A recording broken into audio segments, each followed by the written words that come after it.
বগুড়া শহরের সাতমাথায় মূল সড়কে প্রায় আধা কিলোমিটার এলাকা জুড়ে গরম কাপড়ের বাজার।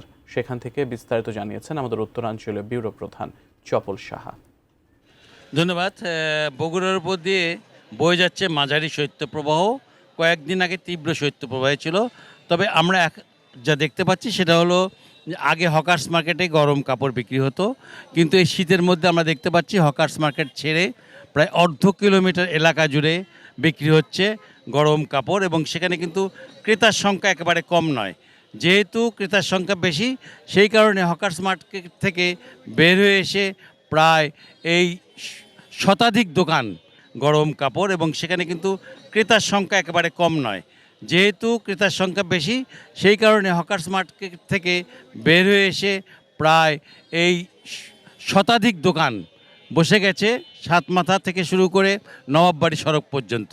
এখান থেকে তারা প্রচুর বিক্রি করছেন, এবং বিক্রি করার ফলে তাদের মধ্যে আগ্রহটা প্রতিদিনই বাড়ছে। গত কয়েকদিন থেকেই এটা লক্ষ্য করা যাচ্ছে যে তারা বিক্রি করছে, এবং তাতে কিন্তু একটু সমস্যা হচ্ছে। সমস্যাটা হলো যে এখানে কিন্তু যানজট সৃষ্টি হয় মাঝে মাঝেই।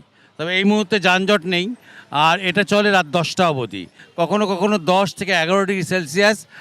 ইদানিং আমরা দেখতে পাচ্ছি 2 দিন হলো যে 12 ডিগ্রি সেলসিয়াস তাপমাত্রা, যে কারণে একটু কিন্তু শীতের প্রভাব কমতে শুরু করেছে।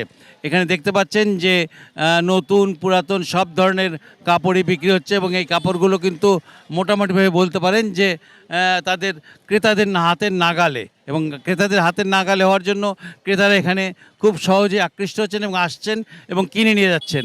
যেটা হকার্স মার্কেটে তারা একটু বেশি দামে কিনতেন, সেটা এখান থেকে খুব কম দামেই পাচ্ছেন। মোটামুটি বগুড়া থেকে এই ছিল আমার কাছে সর্বশেষ।